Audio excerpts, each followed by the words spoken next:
Whether you like it or not, the future is electric.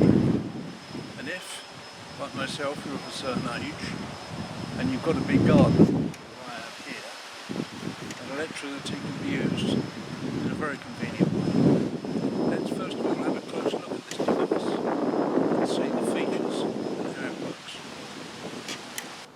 It's powered by two 12-volt batteries fitted underneath the seat compartment, and these give of course 24 volts.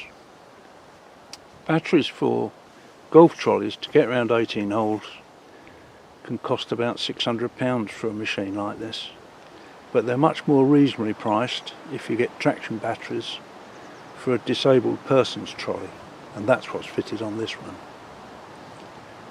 It's got at the front or just below the seat a small plug so that a 24 volt charger will charge it up in the normal way, but what we've also added is a solar panel, a 24 volt solar panel that will keep it topped up during the day when the sun is shining.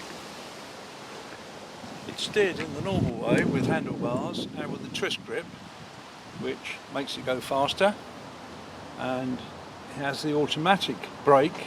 When the twist grip is turned down, it automatically applies the brakes at the back for safety reasons. If you've got young children and you don't want them to climb onto this and injure themselves, there's an ignition key here which can be removed to stop your little darlings hurting themselves and flying around the lawn. So when we turn that, we can go forward. There is a switch the other side here which gives us forward or reverse. Steering is easy by merely turning this, and away we go.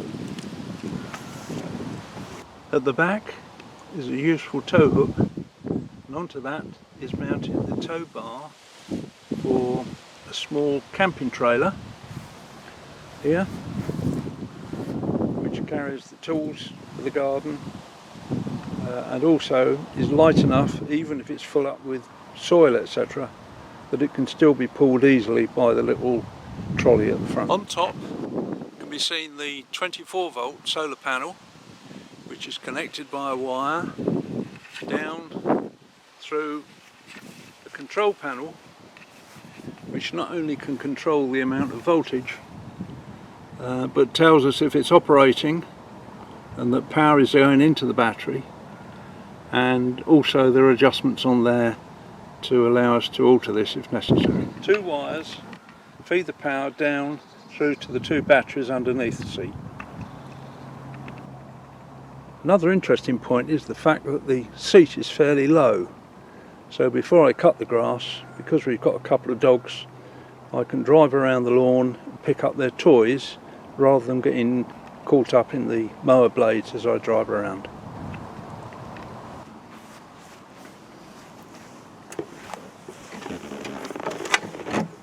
Right, let's turn the key and away we go.